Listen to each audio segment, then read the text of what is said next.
নমস্কার বন্ধুরা, আপনারা সবাই নিশ্চয়ই ভালো আছেন। রিঙ্কু রান্নাঘরে আরও একটি নতুন পর্বে আপনাদের সবাইকে স্বাগত। বন্ধুরা, আজ আমি তৈরি করব ঔষধি গুণে ভরপুর টক শাক ভাজা। খুবই সিম্পলভাবে এটা আমি আজ তৈরি করব, আর তাতেই এটা খেতে হবে ভীষণই সুস্বাদু। আশা করি আমার আজকের রেসিপিটি আপনাদের খুবই ভালো লাগবে, তাই আমার সাথে শেষ পর্যন্ত থাকার অনুরোধ রইল। বন্ধুরা দেখুন তো, এই শাকগুলি আপনারা চিনতে পারছেন কিনা। গ্রাম বাংলায় এই শাককে আমরা বলি টক শাক। আপনারা এই শাককে কি নামে ডাকেন অবশ্যই কিন্তু আমাকে কমেন্ট করে জানাবেন। যাই হোক, এই পাতাগুলি একটা হয় লাল আর একটা হয় সবুজ, মানে এর দু রকমের গাছ হয়, লালও হয় এবার সবুজও হয়। আজ আমি সবুজ টক পাতা দিয়েই এটা রান্না করব। এখন ওই টক পাতাগুলো ভালো করে কুচিয়ে নেব। তার আগে আমি পাতাগুলি গাছ থেকে তুলে ভালো করে বেছে নিয়ে কয়েকবার ভালো করে ধুয়ে পরিষ্কার করে নিয়েছি। হাতের মুঠোর মধ্যে বেশ টাইট করে ধরে নিয়ে আমি একটা ছুরি দিয়ে এটা অল্প অল্প করে কুচিয়ে নিচ্ছি, এবং কুচোনোটা আমি যথাসম্ভব চেষ্টা করছি খুব যেন ভালো করে কুচোনো হয়। একটু বেশি কুচোলে এটা সেদ্ধ হতে কম সময় লাগে আর খুব তাড়াতাড়ি হয়ে যায়। বন্ধুরা, অনেক সময় আমাদের এমন মনে হয় যে অনেক রিচ খেয়ে ফেলেছি, লাস্টে একটু টক খেলে বেশ ভালো লাগতো। সেক্ষেত্রে তো এর জুড়ি মেলা ভার। এছাড়া অনেক দিন ধরে ঠান্ডা লেগে থাকলে মুখে যখন রুচি থাকে না, তখন এটা দিয়ে ভাত খেতে খুবই ভালো লাগে। তাছাড়া এটা হজমেও কিন্তু খুব সহায়তা করে। শাকগুলো ভালো করে কুচিয়ে নিয়ে কড়াইতে পরিমাণ মতো সর্ষের তেল দিলাম। তেল গরম হলে এতে দিচ্ছি দুটো গোটা শুকনো লঙ্কা। লঙ্কা দুটো ভেজে নিচ্ছি, এবং লঙ্কা ভাজার গন্ধ বেরোনো শুরু করলে তখন আমি এতে দেব হাফ চা চামচ কালো সর্ষে।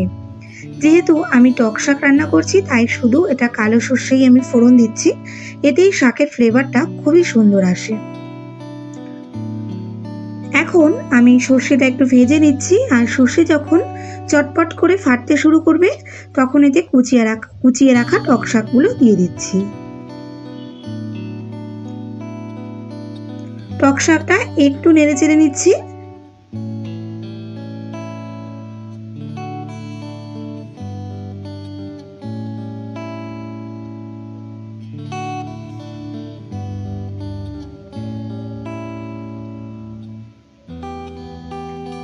এখন আমি এর মধ্যে দেব স্বাদ মতো লবণ ও হাফ চা চামচ হলুদ দিয়েছি। হলুদটা আপনারা শাকের পরিমাণ বুঝেই দেবেন, যে যেরকম শাক রান্না করবেন সেটা বুঝে এখানে সামান্য হলুদ দেবেন। যেহেতু শাক, তাই হলুদের বিশেষ একটা কালার হয় না। লবণ ও হলুদ দিয়ে ভালো করে মিশিয়ে নিচ্ছি। বন্ধুরা, এই শাকটা হতে কিন্তু খুব বেশি সময় লাগে না। এখন আমি হাই ফ্লেমে 2-4 বার নাড়াচাড়া করে এটা ঢাকা চাপা দিয়ে ফ্লেমটা একদম লোতে রেখে 5 মিনিট হতে দেব। বন্ধুরা, 5 মিনিট পর আমি ঢাকনাটা তুলে নিচ্ছি, এবং দেখুন শাকটা থেকে কতটা পরিমাণে জল বেরিয়েছে। এখন আমি নাড়াচাড়া করে এই শাকের যে এক্সট্রা জল আছে এটা শুকিয়ে নেব।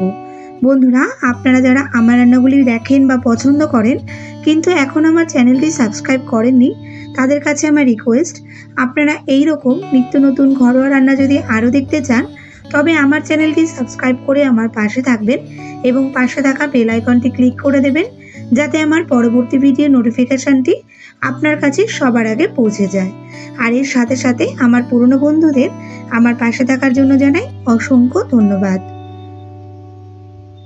বন্ধুরা, ঢাকা চাপা দেওয়াতে শাকটা তো অনেকটাই সেদ্ধ হয়ে গেছে, এবং এটা কন্টিনিউ নাড়াচাড়া করতে দেখুন শাকের এক্সট্রা জলটাও প্রায় শুকিয়ে গেছে। ঠিক এই সময় আমি দিলাম এতে কিছুটা পরিমাণে চিনি। আপনারা যদি না চান এটা নাও দিতে পারেন, তবে আমার টক মিষ্টি স্বাদটা খুব ভালো লাগে, এই জন্য এখানে আমি হাফ চা চামচ চিনি দিয়েছি। চিনিটা দিয়ে আবারও বেশ ভালোভাবে হাই ফ্লেমে নাড়াচাড়া করে এর থেকে এক্সট্রা জলটা যখন প্রায় শুকিয়ে আসবে তখন এটা নামিয়ে নেব। দেখুন বন্ধুরা, এতে কোনো এক্সট্রা মশলা আর দেওয়ার প্রয়োজন নেই, এতেই এটা খেতে কিন্তু ভীষণই ভালো লাগবে। গরম ভাতের সাথে এই টক শাক ভাজা 1 চামচ নিয়ে খেয়ে দেখুন, এটা কতটা টেস্টি হয় তখনই বুঝবেন। বন্ধুরা, রেসিপিটি ভালো লাগলে একটা লাইক করে দেবেন, সাথে শেয়ার ও কমেন্ট করতে কিন্তু একদমই ভুলবেন না। এখন তাহলে আসি।